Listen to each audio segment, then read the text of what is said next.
Welcome back, Minties, to Near Mint Condition, a channel where you can be part of a positive, honest community and lay claim to some comic book knowledge. I'm your host, the Astonishing Melanie, and today I'd like to do a retro view of the absolute all-star Superman by Grant Morrison and Frank Quitely, so please stay tuned. So let's take a look at this absolute format slipcase. We've got this awesome cover of Superman. Actually, he's holding the world. You can't really tell here, but he just looks so peaceful and calm. Here we've got the dust jacket, which, if you can see the embossing a little bit, it says Superman in the light. As you can see, this huge light reflecting off of it, you can tell the word Superman. On the back, we have this romantic kiss on the moon when Lois gets some superpowers for 24 hours. Dust jacket off. And taking off the dust jacket, we have this very laid-back picture of Superman that I love. Ooh, this is kind of hard to hold up. Here's the back. We've got sewn binding, as you can see in the eye. Nice ribbon. And finally, here's the spine. Now let's take a closer look at the contents. Old laid-back Superman. Morrison quietly saw a cosplayer dressed as Superman and just very laid back and thought that would be a terrific cover.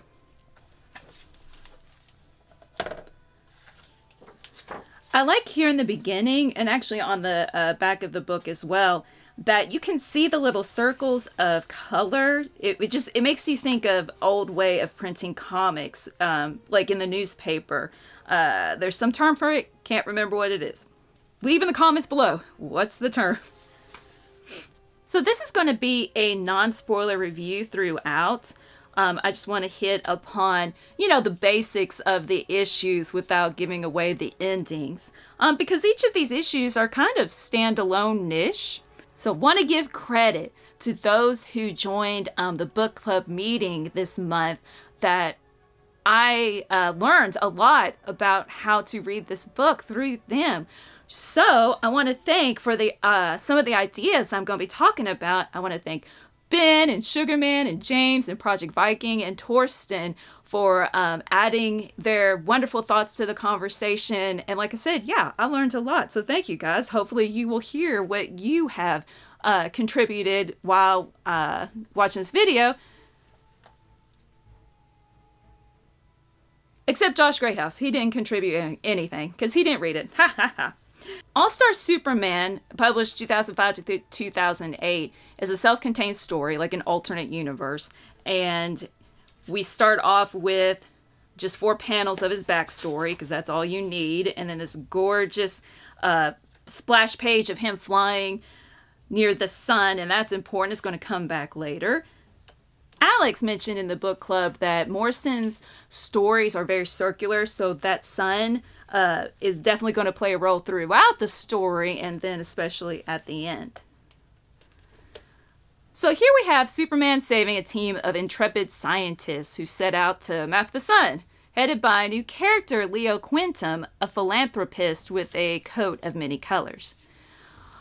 Luthor endangers the mission by ensuring a living bomb would explode, thereby luring the Man of Steel to save the day and expose him to a lethal dose of the sun's radiation. So Luthor's life ambition to kill Superman seems to have succeeded. So after the first issue of this 12-issue collection, Morrison brings in the Silver Age elements of the Superman stories of yore.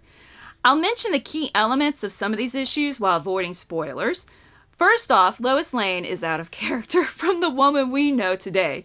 She makes decisions that are honestly confusing and dumb, and when she gets to experience superpowers for a day, she basically stands on the sidelines. These were definitely not my favorite issues. So again, this is not canon Superman. It's like a pocket universe. So I guess in this universe, that's how Lois acts. I don't like it. So she gets some superpowers in the 3rd issue. But yeah, she's standing on the sidelines and it's just, I don't know. It's kind of an odd story. These were the least favorite of my issues. However, I did enjoy the Jimmy Olsen story. He gets to be project director for a day, and project being the Leo Quintum philanthropist company's science think tank thing. It's full of goofy situations, lots of narrative exposition dialogue from him and Superman. Yeah, just let's see this part. Here's an example of like Silver Age stuff. Why would you build this flimsy walkway here when you're trying to pull up the thing that weighs the most in the universe just for it to crash? Like, anyway. So, he's in trouble. Superman's got to save him, of course. And he calls on his Superman watch.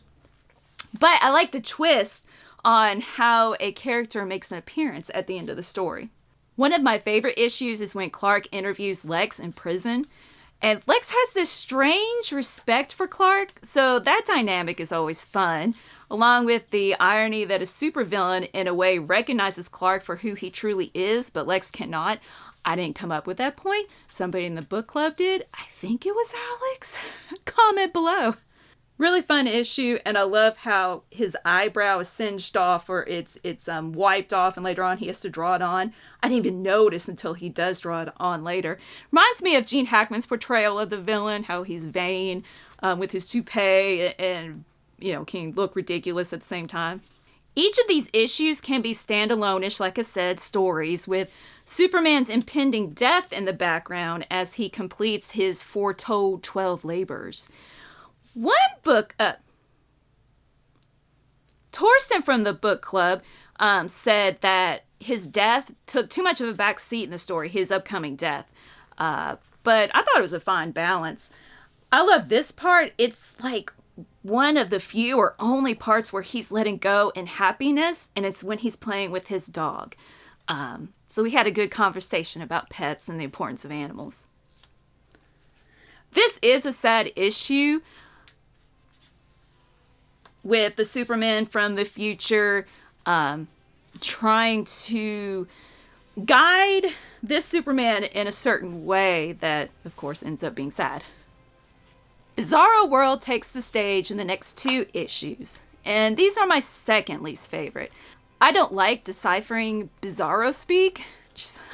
I skimmed a lot. I'm like, okay, I get it.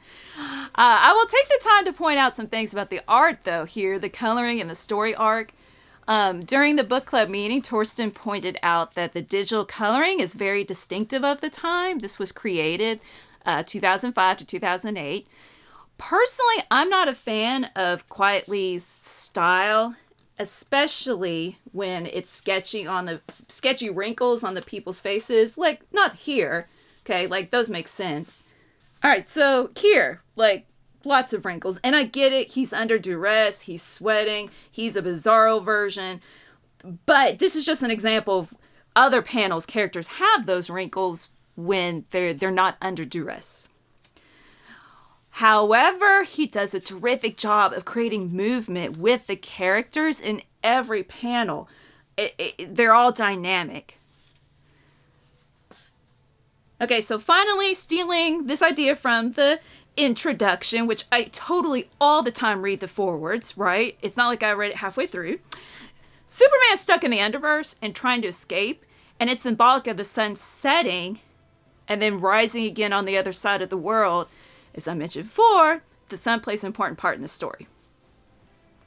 Once Superman returns from the Underverse, he meets the replacement Kryptonian heroes after he returns and deals with the issue of they want to impose the superior Kryptonian culture on the human race.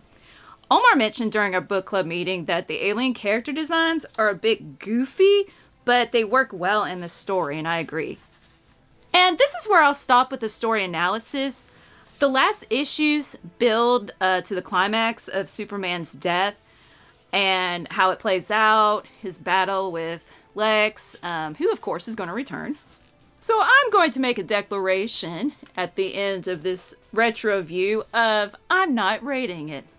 Because it is what it is. I like some parts, I didn't like others. I don't want to give it a score because it's a creation of a person that is making connections with other people. I'm not gonna rate it. That's what I've decided. I'm glad I did read it.